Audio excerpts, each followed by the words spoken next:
That's why if you have a high self-esteem, I'm not talking about arrogance, just self-esteem, you know that what you are cooking is good, then it's fine. And even if really you failed this time, that doesn't mean that you cannot cook this dish. And this is where, again, when you have a high self-esteem, criticism should not alter, damage too much what you have done. The right conversation can change everything. This is Mirror Talk, Soulful Conversations.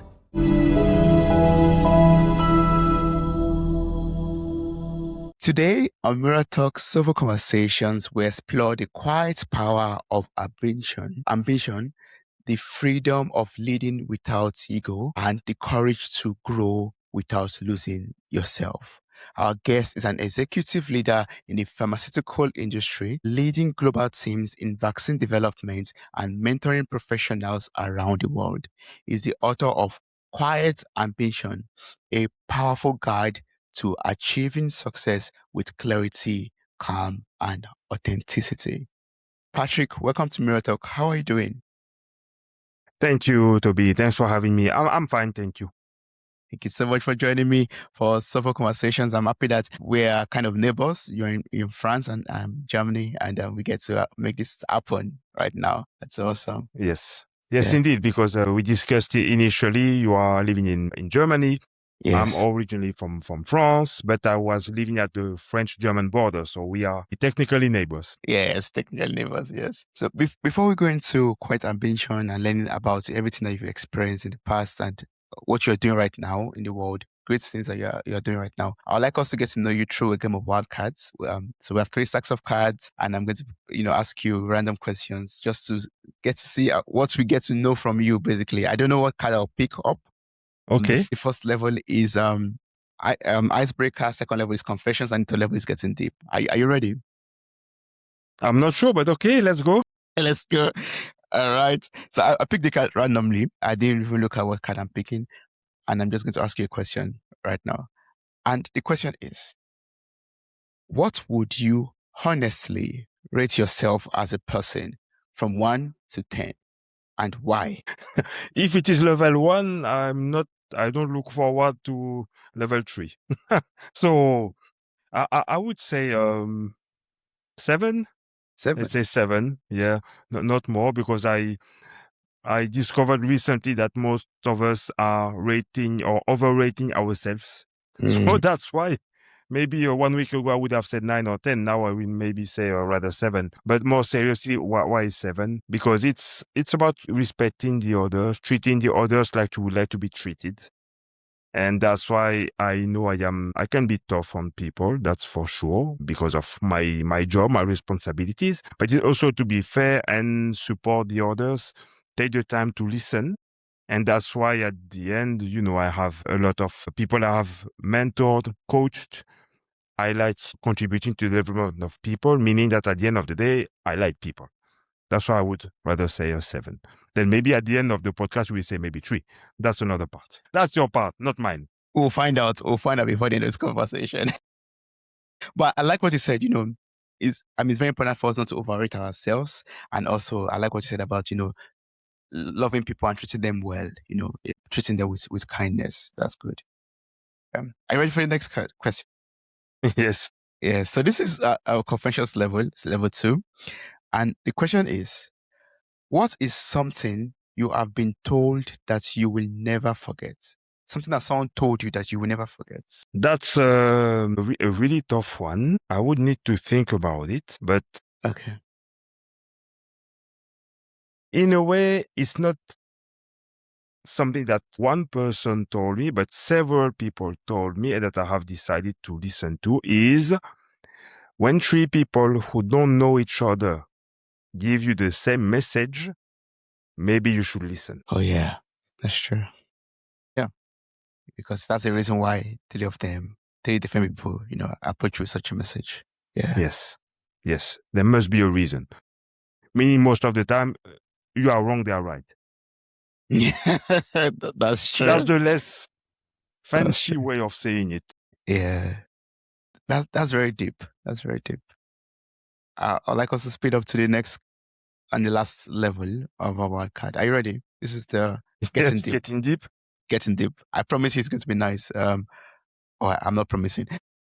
No, What do you wish people could see? What do you wish people could see? I wish they could see how great they can be. And behind this is, I wish people had a higher self-esteem, because to me that is the key in life. Even it's beyond self-confidence, it's self-esteem. I'm convinced once you increase your self-esteem, the rest follow naturally. Work on your self-esteem.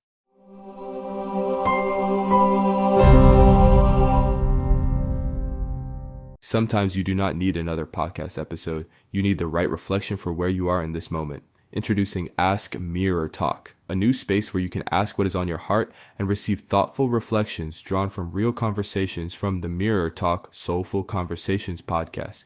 Whether you are navigating growth, searching for clarity, feeling stuck, or simply reflecting on life, Ask Mirror Talk connects your question to meaningful podcast moments that may speak directly to you. No generic advice, no data collected, completely anonymous. Just honest questions and real conversations that help you see more clearly. Ask what is on your heart. Try it now. mirrortalkpodcast.com/ask-mirror-talk.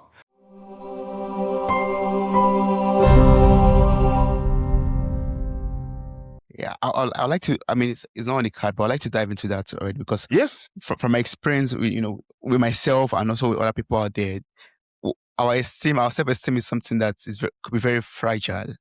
So yes. how do you work on it? How do we uphold our self-esteem? That's one of my favorite topic, and that is what is driving me with my kids, in particular, my three daughters. I experienced it myself, of course. A lot of people think that it is a lack of self-confidence, while actually it's a self-esteem. Meaning that what happened to you if you fail, it may impact your self-confidence, meaning that you may not be sure you can do it again or try again. But if you have a fragile self-esteem, you will have your value, your esteem of yourself impacted, and thinking that in a way your worth is diminishing, while that may not be the case, actually. So you may fail 10 times, but in a way you can still sleep, talk to friends, go to the office, and all of this. But if it is fragile, you will have some down moments, you will start to wonder so many things about yourself. And to me, it's so much powerful, the self-esteem. So it's about moving every day, facing challenges without thinking that in a way it's your fault. You'll never be able to recover. It's a big thing. So how to work on it? It's finding step by step, of course, some opportunities to not be so much impacted negatively, of course, by any comments people may say, having in a way a bad rank or bad grades at school, or losing your football game. There are some big European football teams like Real Madrid, Bayern of München, and all of those big clubs. Yeah. They may lose a game on Saturday. They come back Champions League on Tuesday, they win. That's true. Behind this is self-esteem. They missed one game, that happens. That doesn't mean at all they cannot play football anymore. And that is where we talk about this, culture of winning. Yeah. This culture is beyond the confidence. It's really, okay, you can lose 1, 2, 3 games and you have one game and you just win. So it's a long-term exercise, of course. And it's also taking the time to see anything that you do well, to see that, okay, you have a certain value, I would say, of course, but when you are lacking and you are fragile with your self-esteem, it's not so easy, so simple. Yeah. Thank you so much for sharing that. When we were talking about that right now, I was thinking about a lot of people, myself included, that have attached our identity to some values. Like, okay, you talked about school, and that Yes. brought up some memories to me, because to me, I think back when I was younger in Nigeria, my identity was attached to my grades in school. So if I don't do well in school, I'm not doing well myself personally, because it's like my grades is my personality basically. And moving even to Germany, having to learn a new language and changing culture. At some point I started to feel less of myself because I was no more in that environment where everything was just what I'm used to. So what I'd like to ask is, for people out there who are attached to their success, whose personality or their success is attached, no, whose personality or identity is attached to their success or their achievement, how can they slowly detach themselves from that and still build their self-esteem? Yeah, so, when you are too much attached to success in the terms of performance, there might be ego behind this. That's the reality. And in a way, if you have high ego, it may come from the fact that your self-esteem is not so big. Because if you have a high self-esteem, why do you need to show it? To show that you are the best, that you are number one and all of this. Except, of course, you have competition like sports. Okay, I understand that you want to show you are the best. Yeah. But at the end, remember that there are so many great players who are not so noisy in a team. And at the end, they are still as performing and successful. And if you take the time, you will see that when they are not there, they are missing. Again, I can take so many examples of football games where you have some stars, and then you have others who are going to the retreat or changing from moving from one club to another one. You see how they are celebrated by the fan and the supporters. It means that at the end, even the ones who are not so much in the ego, in the show, are well appreciated. So you don't need to be loud to be appreciated. You don't need to be vocal to get congratulations and be recognized. So there are ways to move forward and to evolve by being disconnected from the grades, the ranking. And that is where, indeed, you are stronger if you are less in your ego, because if you always want to show, demonstrate, I like to say you give your power to the others. That's the trap. And this is where you would like to do always more, until people in front of you recognize what you are doing. But then what if they don't? And that is the concept of self-esteem. If you know you are doing well, come on. Another example, you are cooking. You have been cooking for years and years and years. You have special dishes that everybody likes. You prepare for 2 new people and they start to criticize. If you have a high self-esteem, you say, it's fine. I have done it for 20 people. These 2 don't like. It's fine. Maybe they just don't like. But if you are in ego, why don't you like it? This is the best. You don't know what you are talking about. You don't have a finer palate. You don't know how or what is good food. And then you are upset.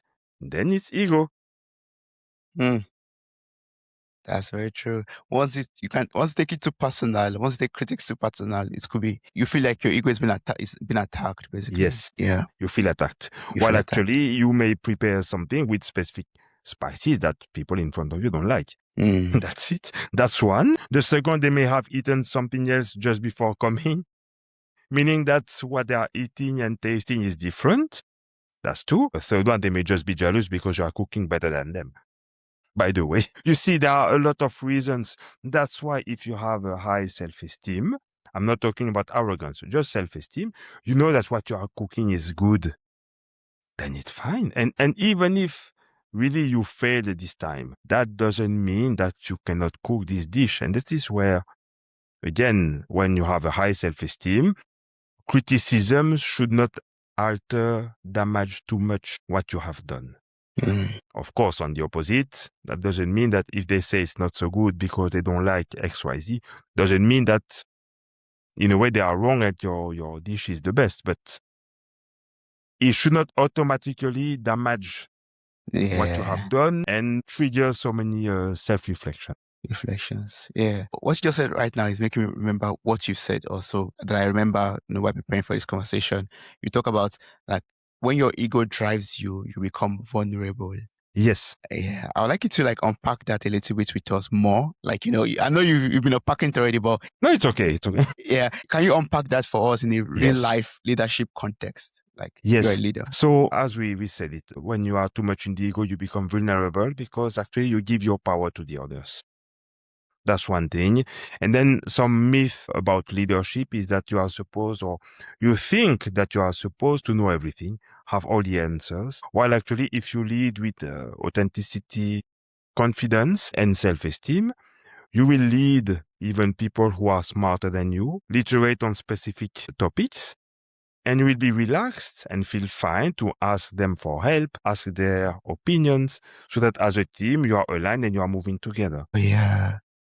So so you will not feel directly attacked, basically. Yeah. Yes. Yes. Yes. If by starting your meeting or your project, you know already that you are not expected to be the best, not expected to know everything, but then you are relaxed. You talk to people, ask for help, ask for their opinion, inputs, build a plan, discuss together, manage your risk, move forward and drive towards success.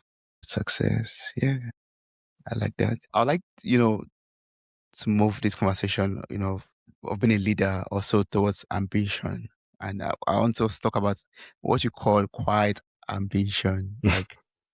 Like when I read that, I was like, okay, what is quite about our ambitions in life? Like you speak about these as a different path to success. Yes. And for people out there like myself and listeners out there that on this journey of becoming leaders or want to become leaders, can you explain this to us? Like what does quiet Yes. ambition means, and when was the first time? Like when did you first realize that ambition did not need to be loud to be powerful?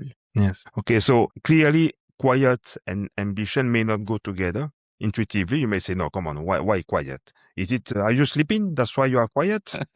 Why is your ambition? Did you put it somewhere in your locker and that's it? No, that's not the point. So I discovered, let's say roughly 10, 15 years ago, the power of quiet ambition, even if I did not know it was quiet ambition at that time, of course. I learned the hard way in the sense that I wanted to be promoted. I wanted to move from a project manager to senior project manager. I was feeling I was ticking all the boxes. I didn't understand why I did not get promotion as I felt I deserved it. I started to lobby, being frustrated, asking around what's going on. It is unfair. And I saw also other colleagues having the same approach, going to human resources department, asking for an explanation, even a justification. And I started to feel uncomfortable because I felt, in a way, externally witnessing those people, I was a bit not well. I started to feel this a bit even toxic. And then I said, maybe I don't want to be perceived like this because maybe friends or colleagues would do the same in my back, behind my back, That's why I still decided to go to human resources department, but to discuss and understand what was happening, what was I missing. And then surprisingly, people replied to me because I was in a constructive approach. I was just asking, okay, what happened? I feel that I have delivered. I feel that this and these skills, I am fine with it. So tell me what's going on. And then I understood the process of promotion, what was happening. And I discovered indirectly that if you go and ask question constructively, you dare to listen, you take feedback, things become smoother. That was the first time I discovered what was quiet ambition. The other part is related to helping the others, contributing to other success without looking for your own success. Like, yeah, this person is successful over there, it's thanks to me. I never do this actually. I let them enjoy the success. And I would say most of the time, those people owe you success, but in a nice way. Like, okay, let's go and have a drink because thanks to you, I've been able to. And that is what you discover on the day to day by being authentic, just helping because you like to help people and you want them to succeed. People will give you back at certain moments. And that is where I decided to, let's say, repeat this approach and take the time to talk to people, help them, and also build my own evaluation and understanding of ambition, success. Or it's like about serving other people, being of Yes. value to other people. Yeah, I think that's also Yes. the definition of a leader, right? Not wanting to do things for your own gain, but for Yes. other people to grow also. Yeah. Yes. I have my very basic definition of a leader is someone you want to follow. That is as simple as that, at least for me. And so when there is somebody I don't want to follow, so then it's easy for me. That this is not a leader. Someone you want to follow is a leader. Yes. But when I first add, the word quiet ambition, and for people that are ambitious in life, I always think, like, when I think of work, where I used to work in the past, my boss used to tell me, "Hey, Toby, you're doing a great job, but you are too quiet. I mean, I know you are doing a Okay. good work. I'm satisfied with what you are doing, but you have to be loud. You have to show your good work to everybody for them to see." Yes. So I was like, but I know I'm very ambitious, but I'm also in my corner doing my thing. And how do I combine this quite ambitiousness with showing myself, being visible Yes. to the world? Yeah. Yes. Without being arrogant, I assume this is your Yes. question. Yes. So Exactly. I sometimes say that being in the quiet ambitious doesn't mean that you have to be the muted ambition. Mm-hmm. In other Yeah. words, from time to time, you have to be there. You have to be present. You have to show up. But you have to be ready. You have to plan it. You have to organize it. Let me give you some basic example. You have tomorrow at 10 a.m. a meeting with your boss and 3 people working with your boss directly. Maybe you will have to show up. And so prepare.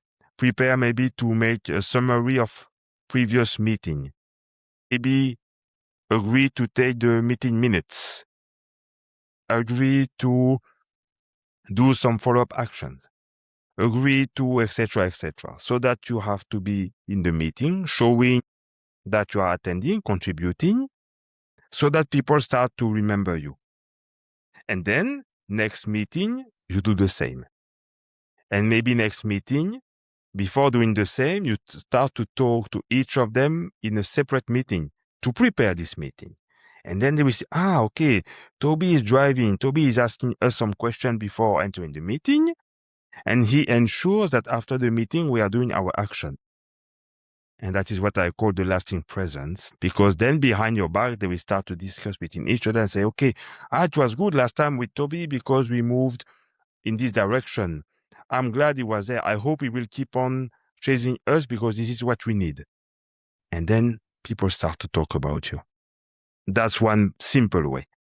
Yeah. I attended as a speaker last year a woman leaders conference. I talked about Chanel number 5, the Okay. perfume. Yes. Everybody knows Chanel number 5, but how many times do you see advertising on TV? It's very rare. That's true. So you don't need to be loud. But when you are there, you need to be there. You need to be the number 5. You have to be present all the time, but you don't have to be loud. Yeah. Yes, you have to be surgical or laser focused from time to time. They have to feel you were there that day. I'm taking that with me from this conversation. They have to feel my presence. I don't have to be loud and arrogant and be No. everywhere all over Yes. the place, but leave a lasting impression in everyone's mind. Yes. It's something that I read about you, that happened during COVID. I read that you lost your job during COVID in just 40 minutes. Like, how did that happen? Like, How did that happen? It was unfortunately very simple. I was working in a small clinical development and manufacturing organization, a CDMO. It was during COVID. There was some moment of lockdown, as in a lot of countries, and they were more busy on specific items where I had limited added value. And so they decided to get rid of my position, not me, Patrick, but my position. And they said, okay, currently we don't need what you are bringing, so it's a let go. And it was the day after 1 or 2 weeks, I think, of lockdown or intermittent work activity. So it was a shock, clearly. And this is where I learned my lesson about the 3 people giving you the same message. That is coming from there. yeah. Really, 3 people told me, but why what about becoming a consultant, a freelancer, and start your own business? No, come on, I don't know. I will not have any mission. How complicated it will be, I don't know. You start with the limiting belief and the fears. And then, I mean, in a few days, 3 people told me the same. Really, really, that's unbelievable. Then I was really in my car and I stepped back. I said, what's going on? Why are they all chasing me to say you should start your own business? What's going on here? And then it was really crazy. I thought at certain moment, what if they were right? And that was a triggering, defining moment, because then I decided to ask for help to a few people to make some recommendation. And guess what? A few weeks later, I had an opportunity to start vaccine development on COVID, but I had not started my business yet. So I had to start my business in 17 days.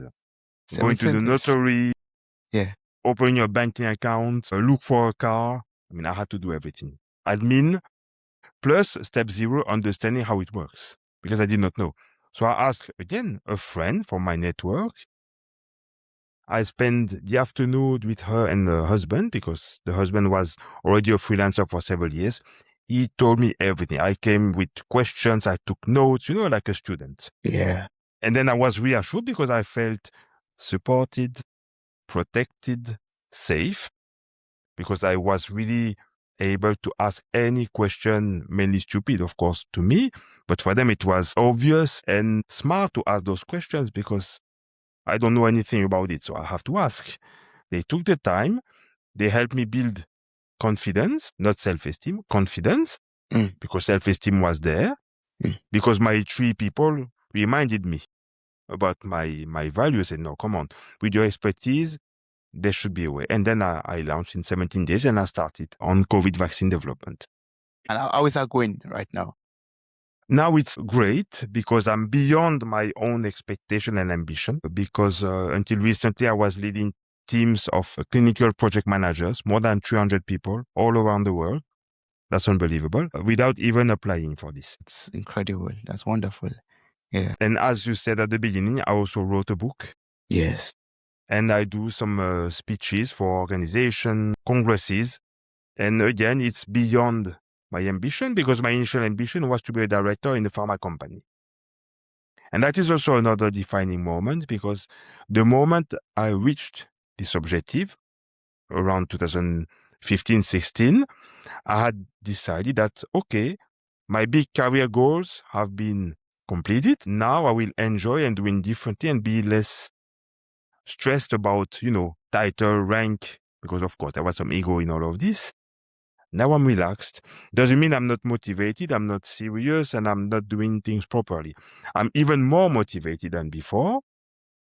And I'm, in a way, disconnected from my ego. I'm relaxed and I'm pushing, moving, driving, because I want to contribute again to the objective of my employers and, of course, objective of my people. Yeah. I mean, your story has taught me a lot. Sometimes, for me, especially from African roots, we have this definition of what we want to achieve in life, of what success means to us. I want to become the director of the company. And then all of a sudden, you go off path and you feel like a failure. And for me, you listen to your story, there's always the opportunity to listen to those 3 angels that came your path.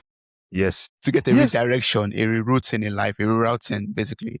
Like God has a different plan for you, and then you're going on that path to becoming what God wants you to become in life. Yes. Yeah. Just listen and open your eyes, because you will see things on your path, actually. That's what it is. And also, another important thing is train, learn, grow, because the more trained you are, the bigger, broader opportunities you will find on your path. That's really it.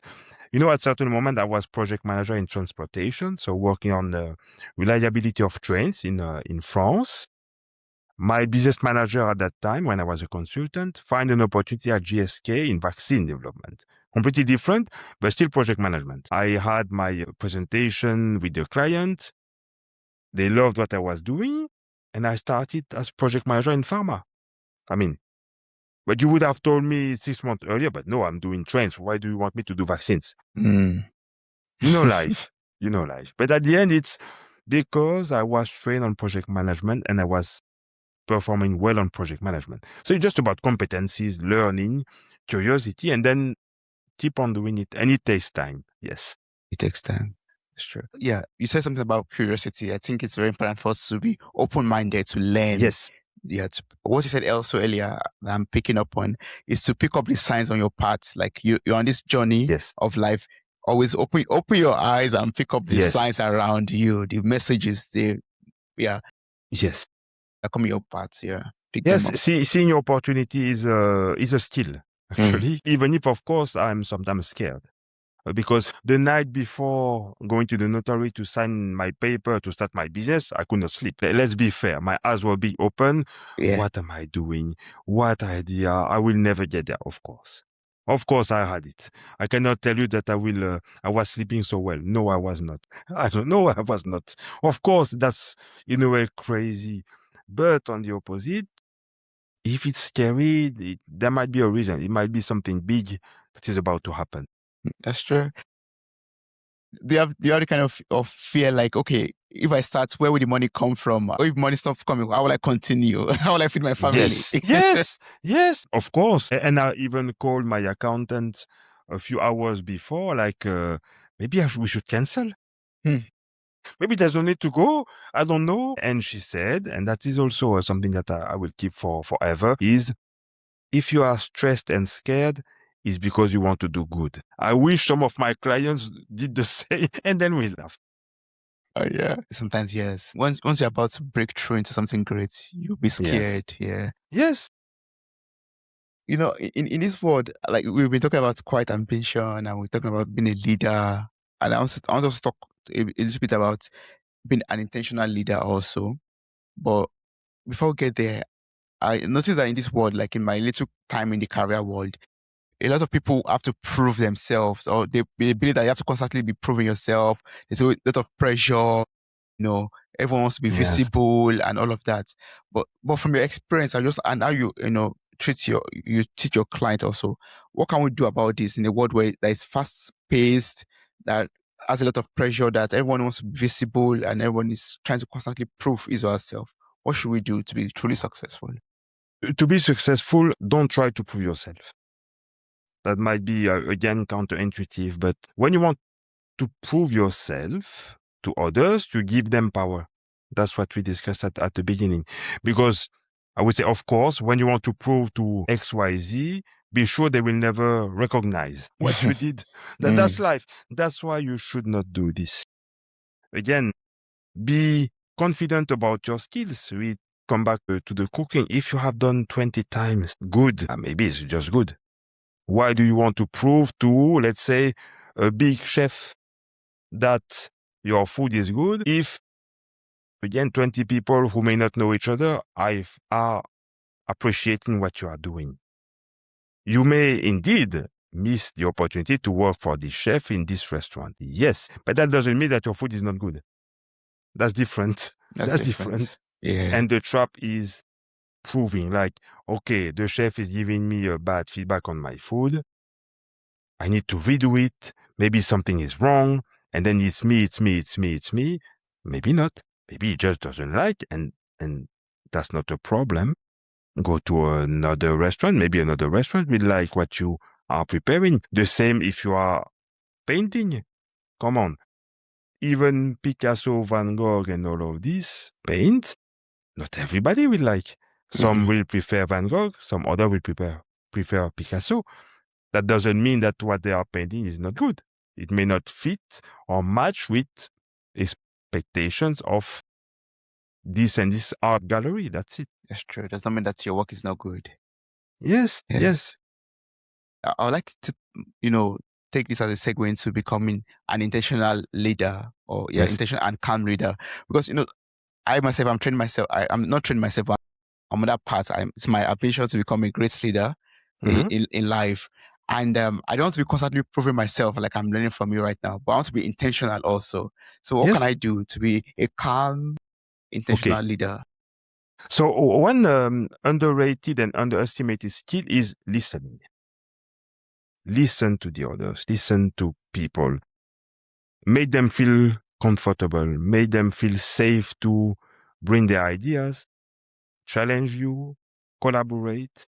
I sometimes tell people reporting to me, please challenge me. And from time to time, just to make them laugh, I say, maybe from time to time, you should ignore me. They're sometimes a bit shocked, like what? You are an executive director, you tell us to ignore you. Yes, yes, please. From time to time, just ignore me because I may be wrong. I may have just a bad day, or maybe sometimes what I'm saying is not interesting. And it's fine. And I take really the time and I am intentional on having them feeling safe, being in a good environment, feeling that, okay, they can disagree. They can decide to do something else. I said, just go, take risk, overstep, because if you are overstepping, it means that you are growing. And if you do something wrong, don't worry, I will let you know. But that doesn't mean that you should stop. That will only mean that maybe what you did did not bring what it should bring. And I said, it's fine, I don't care, because you overstepped. It is more important for me to see you overstepping than playing safe and don't do anything. Because otherwise you're not learning, you're not growing. That's true. Yeah, this reminded me of, what you talked about fear earlier. Yes. Like, don't be scared to take chances in life, to, Yes. make mistakes. Yeah, to take those big steps, both steps. Yes, because we sometimes think that if we do a mistake, it's the end of the world. It's rarely the case. Of course, exceptions. If you are a doctor, for example, that's, of course, an extreme case. But in the day-to-day, just try and, of course, calculate some risk. Don't try to cross a road if you have so many cars on the highway. That's not what I'm saying, of course. Calculated risks. Sometimes calculated risk, yes. Just some propose an additional meeting if you feel that it is needed. And maybe people will say, no, it's okay, we don't need, we can wait next week. Fine. And that doesn't mean that your idea was bad. Maybe it was not the right moment. Or maybe something else is happening behind the door that you don't know. But in a way, you should not care. Your job was to propose to meet in a few days because you have specific items that need to be discussed. Being a leader doesn't mean that you're always right or that you are 100% of the time listened to and followed. You have to try, you have to test. And sometimes, yes, you may sometimes have not the best idea. It happens. Try again the day after. Yeah. Well, that's a very big pill to swallow, knowing that you are not always right. And you said that earlier, going to meetings that and knowing that you're not the smartest. I'm being relaxed about it, that yes, I don't have to be the smartest or the most brilliant person in this room, even though I'm the leader. So you're at that place of being relaxed and you don't have to prove yourself or show up. Yes. Show off. Yeah. Patrick, I've learned a lot from you, but one thing I'll surely want to learn from you, because I am from Nigeria. I've been in Germany for 13 years now. I just want to learn from your parents' story. It carries deep sacrifice and resilience. I'd like to learn how that shaped who you are today, shaped your relationship with success, with ambition, with purpose in life too. Yes, my parents migrated from Congo in the 60s. My father wanted to be an MD. So he studied medicine in France. And then me in the 90s, let's say, I was born in France and I decided to go to Belgium to study and become an engineer. So when your parents had to move from, let's say, Congo to Africa to Europe for their dreams and their ambition at the end, I know that anything is possible, but I know that it will not be easy. So by definition, my level 0 is it will not be so easy, but it could be worse. It could have been the case of my parents. That's why even when it is tough, it cannot be as tough as my parents, because technically I only moved from France to Belgium. They moved from Africa to Europe. Yeah. They discovered the snow in the 60s and all of this. Why I did not need to discover the snow. You were born into the snow. Yes, I was. Yeah, that's. I mean, I was motivated to ask that question because growing up to that shaped the kind of person I'm becoming. Also, just remembering how much my parents did not move from Africa to Europe, but how much they suffered back at home. To Yes. create the kind of life they had to, bring us up. Maybe my mom, for example, my parents, both of them actually like hawking on the streets when they were younger to pay for their school fees Yes. or something like that. And I didn't have to hawk anything. I didn't even have to even sell anything or work, Yes. in school. Yes. Yeah. Yes. That shows a lot of sacrifices that our parents, Yes. make for us. Yes. And yeah. And that's why, in a certain way, it's not that I cannot fail, because of course I can fail, but it should be temporarily.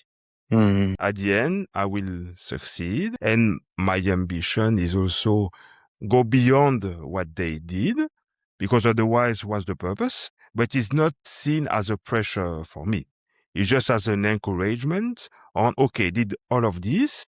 In a way, I need to do something similar or even beyond, because they sacrificed so much. Something has to come out of it, but something positive. So it's not about pressure. It's just, okay, my father was an MD and he was so proud when he heard the first time I was working on for pharma companies on vaccine development. Mm. That is, those little things. Or the fact that having worked in this area, we could discuss immunology, discuss vaccine, discuss an antibody.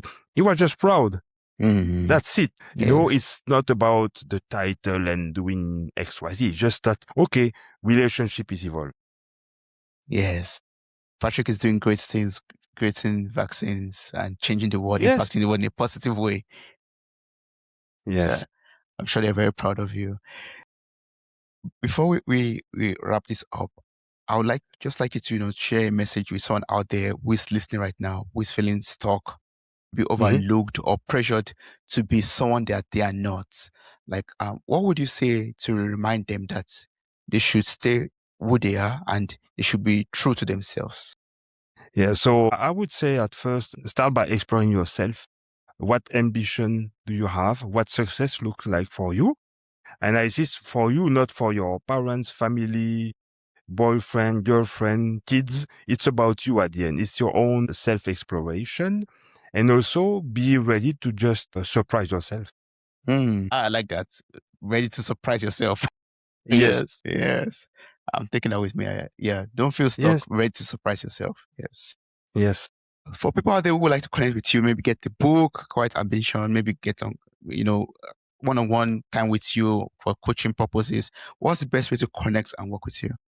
So there are two very simple ways. Connect directly with me via LinkedIn.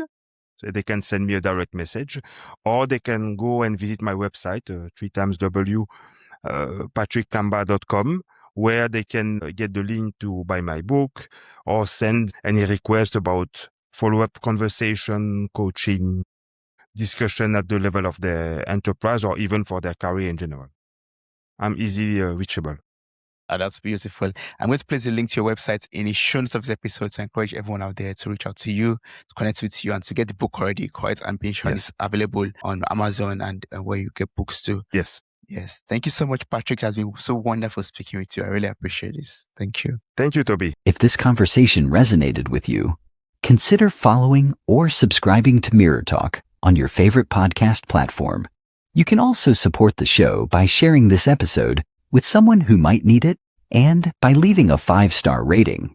It helps these conversations reach more people who could benefit from them. Thank you very much.